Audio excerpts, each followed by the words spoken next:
Gemini 3 flash का release हो चुका है और इस वीडियो में मैं बात करूंगा क्या नया है। मैं कुछ यूज केसेस कवर करूंगा जहां मुझे लगता है ये मॉडल काफी स्ट्रांग होने वाला है और साथ ही मैं कुछ कोड एग्जाम्पल्स भी दिखाऊंगा जिन्हें मैं पिछले एक हफ्ते से टेस्ट कर रहा हूं जब से गूगल डीप माइंड ने मुझे इसका अर्ली एक्सेस दिया है।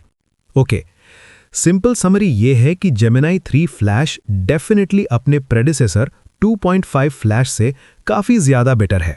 अगर ओवरऑल बात करूं तो मुझे लगता है ये मॉडल रफली 2.5 प्रो के बराबर है। एक्चुअली कुछ चीज़ों में ये 2.5 प्रो से भी बेटर है और सरप्राइजिंगली कुछ बेंचमार्क्स में जैसे स्वीबेंच वेरीफाइड ये मॉडल सिर्फ 2.5 सीरीज को ही नहीं बीट करता बल्कि जेमिनी 3 प्रो को भी आउट परफॉर्म करता है। और जबकि मुझे नहीं लगता कि बेंचमार्क्स में बहुत ज़्यादा घुसना हमेशा यूज़फुल होता है, फिर भी ये देखना काफ़ी इंटरेस्टिंग है कि ये जेमिनी 3 प्रो के कंपैरिजन में कैसा परफॉर्म करता है।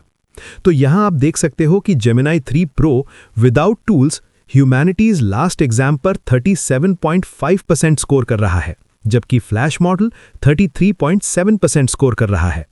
और अगर हम GPQA डायमंड जैसे बेंचमार्क्स देखें तो ये दिखता है कि फ्लैश मॉडल बस थोड़ा सा जेमिनी 3 प्रो के पीछे है। AMI 2025 में फ्लैश मॉडल थोड़ा सा आगे है। सेम चीज़ MMU प्रो के साथ भी है। अब मैं ये नहीं मानता कि फ्लैश मॉडल प्रो मॉडल से ज़्यादा इंटेलिजेंट है। मेरा मानना यह है कि करंट वर्जन्स में फ्लैश मॉडल शायद थोड़ा बेटर ट्यून किया गया है कंपेयर टू प्रो। और मेरा गैस ये है कि जब हमें फाइनली जेमिनी 3 प्रो का GA वर्जन मिलेगा तो उसमें भी एक बम्प देखने को मिलेगा। और ये सब बस ये रीइंफोर्स करता है जो मैंने शुरू में कहा था कि ये मॉडल डेफिनेटली 2.5 फ्लैश से काफ़ी ज़्यादा इंटेलिजेंट है और काफ़ी बार 2.5 प्रो से भी बेटर है। काफ़ी टाइम से मैं ये कहता आ रहा हूँ कि मुझे ज़्यादा इंटरेस्ट उन बेंचमार्क्स में होता है जो करंट वर्जन को प्रीवियस वर्जन्स या सेम फैमिली के मॉडल्स से कंपेयर करते हैं, और ये पर्टिकुलर बेंचमार्क मुझे काफ़ी इंटरेस्टिंग लगता है। ये है बेटर टोकन एफिशिएंसी के बारे में। और यहाँ आप देख सकते हो कि लोअर इज़ बेटर, मतलब काम कंप्लीट करने के लिए फ्लैश को कम टोकन्स चाहिए compare to Gemini 3 pro, flash 2.5 और जेमिनी 2.5 प्रो। और ये चीज़ मैंने अपनी टेस्टिंग में भी नोटिस की। ये मॉडल काफ़ी क्विकली पॉइंट पर आ जाता है और मुझे लगता है इसी वजह से ये मॉडल लोगों का डेली ड्राइवर या वर्क हॉर्स मॉडल बनने वाला है। मुझे लगता है ये वही मॉडल होगा जो लोग सबसे ज़्यादा ऐप्स बिल्ड करने के लिए यूज़ करेंगे। ऑब्वियसली अगर आप जेमिनी ऐप यूज़ कर रहे हो जहां आप हर कॉल के लिए पे नहीं कर रहे तो आप प्रो मॉडल पर ही स्टिक रहोगे। लेकिन अगर आप हर कॉल के लिए पे कर रहे हो और आपने एक ऐप बना के प्रोडक्शन में डाल दिया है तो आप ऑलरेडी ROI ऑफ टोकन्स पर काफ़ी फोकस्ड होते हो, राइट? टोकन्स का कॉस्ट और उनसे क्या अचीव हो सकता है ये सब काफ़ी इंपॉर्टेंट होता है। और इंटरनली गूगल भी इसी चीज़ पर फोकस करता दिख रहा है इस मॉडल के साथ। एंटी ग्रेविटी IDE और जेमिनी CLI टूल दोनों ही प्लान कर रहे हैं कि जेमिनी 3 फ्लैश का हैवी यूज़ करें, और इसका मतलब ये है कि काफ़ी टास्क्स के लिए ये मॉडल शायद जेमिनी 3 प्रो जितना ही अच्छा काम करेगा।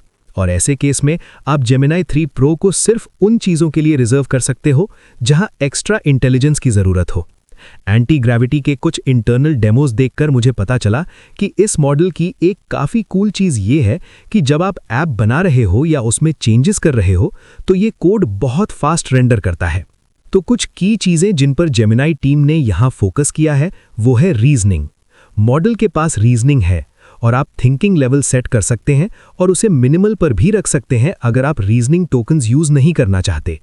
दूसरा बड़ा एरिया जहां ये मॉडल शाइन करता है वो है टूल यूज़ और स्पेशली मल्टी मोडल स्टफ। मेरी खुद की टेस्टिंग के हिसाब से ये model multi modal structured data extraction में बहुत ही ज़्यादा स्ट्रांग है। आप एक इमेज दे सकते हो और थोड़ी देर में मैं एग्जाम्पल्स दिखाऊंगा जहां आप चाहते हो कि इमेज से इंफॉर्मेशन एक्सट्रैक्ट हो।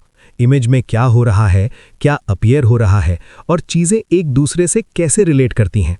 और ये मॉडल ऐसे टास्क्स में डेफिनेटली शाइन करता है, इंटेलिजेंस के साथ साथ स्पीड और लोअर कॉस्ट के साथ जब प्रो मॉडल से कंपेयर करें। तो अब आते हैं प्राइसिंग पर। अनफॉर्चुनेटली ये मॉडल प्रीवियस फ्लैश मॉडल से थोड़ा महंगा है। हर कॉन्टेक्स्ट लेंथ के लिए इनपुट है 50 सेंट्स पर मिलियन टोकन्स और आउटपुट है $3 पर मिलियन टोकन्स। कंपेयर करें तो पहले प्राइस था 30 सेंट्स पर मिलियन टोकन्स इन और $2.5 पर मिलियन टोकन्स आउट। तो हाँ, ये 2.5 फ्लैश से थोड़ा महंगा है, लेकिन मेरी लिमिटेड टेस्टिंग में मुझे लगा कि ये मॉडल टोकन्स का यूज 2.5 फ्लैश से ज़्यादा एफिशिएंटली करता है। तो ओवरऑल चलिए सीधा मॉडल के अंदर चलते हैं और देखते हैं ये एक्चुअली क्या-क्या कर सकता है और किस टाइप के आउटपुट्स देता है। ओके, अगर आप खुद मॉडल टेस्ट करना चाहते हो तो बस AI स्टूडियो में जाओ, यहाँ से मॉडल सिलेक्ट करो और बेसिकली ट्राई कर सकते हो। अब जब आप इसे ट्राई कर रहे हो तो कुछ चीज़ें मैं पॉइंट आउट करना चाहूँगा। इस मॉडल की एक की चीज़ है थिंकिंग लेवल। अगर मैं इसे हाई पर सेट करूं और कोई क्वेश्चन पूछूं जैसे what is the meaning of life, तो ये थिंकिंग मोड में चला जाता है और काफ़ी इन डेप्थ थिंकिंग करता है क्वेश्चन के हिसाब से। अगर हमें थिंकिंग यूज़ नहीं करनी तो हम इसे सिंपली मिनिमल पर सेट कर सकते हैं। जैसे ही मैं यहाँ मिनिमल सेट करता हूँ और क्वेश्चन पूछता हूँ तो मुझे काफ़ी फास्ट आंसर मिल जाता है। तो कुछ हद तक आप मिनिमल सेटिंग को फ्लैश 2.0 मॉडल जैसे समझ सकते हो, जिसमें थिंकिंग नहीं होती थी। ऑब्वियसली यहाँ और भी चीज़ें चेंज कर सकते हो, structured outputs, code execution, function calling etcetera. एक और नया सेटिंग है जो जेमिनी 3 प्रो जैसा ही है, मीडिया रेजोल्यूशन सेटिंग। अगर आप इमेजेस पास करने वाले हो तो ये एक्सपेरिमेंट करने लायक चीज़ है, चाहे बाउंडिंग बॉक्सेस हों, इमेज में चीज़ें ढूंढना हो या कोई भी मल्टी मोडल टास्क हो। ओके, अब कोलैब में जंप करते हैं। मैंने यहाँ कुछ ओल्ड एग्जाम्पल्स और कुछ न्यू चीज़ें कंबाइन की हैं ताकि मैं दिखा सकूं कि मुझे लगता है ये मॉडल किस चीज़ में सबसे ज़्यादा स्ट्रांग होगा। जैसा मैंने पहले कहा, फ्लैश मॉडल्स मेरे लिए वर्क हॉर्स मॉडल्स होते हैं और अब हमें एक ऐसा वर्क हॉर्स मिल गया है जो रफली 2.5 प्रो के बराबर परफॉर्म करता है, लेकिन अब ये काफ़ी फास्ट और काफ़ी चीप है और यही फ्लैश मॉडल की स्ट्रेंथ है। पर्सनली मुझे लगता है लोगों को सबसे ज़्यादा बेनिफिट मिलेगा स्ट्रक्चर्ड आउटपुट्स के साथ, जहां आप मॉडल की इंटेलिजेंस का यूज़ करके अलग अलग टास्क्स करवा सकते हो। ज़्यादातर केसेस में ये एक्सट्रैक्शन टास्क्स होते हैं। यहाँ अगर हम स्ट्रक्चर्ड आउटपुट्स देखें तो मैं यहाँ न्यू इंटरैक्शंस API यूज़ कर रहा हूँ सिर्फ एग्जाम्पल्स दिखाने के लिए। यहाँ आप देख सकते हो काफ़ी डिफरेंट टास्क्स हैं। पहला टास्क है meeting notes to action items. हम पाइडेंटिक यूज़ करके क्लासेस डिफाइन कर सकते हैं, उन्हें नेस्ट कर सकते हैं और फिर सिर्फ टेक्स्ट पास कर देते हैं। इस केस में मेरे पास एक डमी मीटिंग ट्रांसक्रिप्ट है और हम इसे रन करते हैं और मीटिंग एनालिसिस का स्ट्रक्चर्ड रिस्पॉन्स निकाल लेते हैं।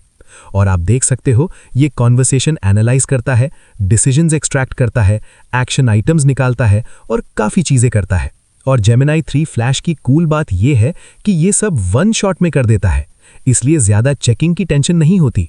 ऑब्वियसली अगर आप श्योर होना चाहते हो तो वेरिफिकेशन सिस्टम्स लगा सकते हो, लेकिन मेरी टेस्टिंग में ये एक्सट्रैक्शन टास्क्स में काफ़ी एक्यूरेट रहा है और चीज़ों के रिलेशनशिप्स भी काफ़ी अच्छे से समझता है।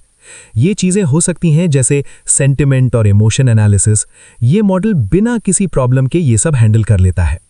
एक और एरिया जहां ये बिल्कुल शाइन करता है वो है multimedia extraction. Images, audio, PDFs, सब कुछ। यहाँ आप देख सकते हो मेरे पास एक इमेज है एक टॉम यम सूप की। ये इनपुट है, हम इंग्रेडिएंट्स और रेसिपी के क्लासेस डिफाइन करते हैं और मॉडल इमेज एनालाइज करके पूरी रेसिपी जनरेट करता है। ये आइडेंटिफाई कर लेता है कि ये टॉम यम सी फूड सूप है, cuisine, dish name, difficulty, preparation, सब कुछ। इंग्रेडिएंट्स भी सही निकाल लेता है, जैसे पिक्चर में मसल्स दिख रहे हैं तो वो ऐड कर देता है और फिर पूरे स्टेप्स भी देता है रेसिपी बनाने के लिए। एक और एग्जाम्पल में मैंने स्पगेटी बोलोनेज ट्राई किया और कैलोरीज एस्टिमेट करने को बोला। ये हर इंग्रेडिएंट के कैलोरीज एस्टिमेट करता है और रेसिपी भी देता है। तो कोई भी ऐसा टास्क जहां आप इमेज एनालाइज करना चाहते हो और इन्फॉर्मेशन एक्सट्रैक्ट करना चाहते हो, वहां जेमिनी 3 फ्लैश डेफिनेटली बेटर काम करता है और काफ़ी फास्ट भी। PDFs के साथ भी सेम चीज़ होती है। यहाँ एक रेज्यूमे पार्सर है, हम रेज्यूमे पास करते हैं, फील्ड्स पहले से कोऑर्डिनेट किए गए होते हैं, फिर भी ये काफ़ी अच्छा काम करता है सारी इन्फॉर्मेशन एक्सट्रैक्ट करने में। मुझे लगता है ये मॉडल काफ़ी लोगों के लिए day to day work horse model बनने वाला है। Large amounts of data process करने के लिए, चाहे वो टेक्स्ट हो, PDFs हो, इमेजेस हो, ऑडियो हो, कुछ भी। हैंड रिटन फॉर्म्स के साथ भी ये काफ़ी अच्छा काम करता है। एड्रेस, जिप कोड, लायबिलिटीज़ सब निकाल लेता है। इसलिए मुझे लगता है लोगों को इस मॉडल से काफ़ी बेनिफिट मिलेगा डेटा प्रोसेसिंग के लिए, और प्राइसिंग के साथ ये सब इकोनॉमिकली सेंस भी बनाता है। काफ़ी स्टार्टअप्स जो सिर्फ रेज्यूमेज एनालाइज कर रहे हैं, उनका काम अब ऐसे मॉडल से ऑटोमेट हो सकता है। स्पेशियल अंडरस्टैंडिंग टास्क्स में भी रिजल्ट्स काफ़ी अच्छे हैं, थोड़े मिक्स्ड भी हैं, लेकिन याद रखो ये सिर्फ प्रीव्यू वर्जन है। फ्यूचर वर्जन्स में और इम्प्रूवमेंट्स आएंगी। चाइल्ड सेफ्टी इश्यूज डिटेक्ट करना, बाउंडिंग बॉक्सेस ड्रॉ करना, ऑब्जेक्ट्स आइडेंटिफाई करना, ये सब काफ़ी अच्छे से करता है। 2D बाउंडिंग बॉक्सेस में ये काफ़ी स्ट्रांग है। 3D बाउंडिंग बॉक्सेस में कभी कभी थोड़ा लूज हो जाता है, लेकिन अंडरस्टैंडिंग स्ट्रांग है। मल्टीपल इमेजेस में भी ऑब्जेक्ट्स आइडेंटिफाई कर लेता है, शूज, बैग्स, टॉयज एटसेट्रा। और ये एबिलिटीज काफ़ी नए यूज केसेस ओपन करेंगी। लास्ट में अगर आप पाइडेंटिक के बिना सिर्फ जेसॉन फॉर्मेट यूज करना चाहते हो तो वो भी पॉसिबल है। ओवरऑल मुझे लगता है ये मॉडल एनालिसिस टास्क्स में सबसे ज्यादा शाइन करता है।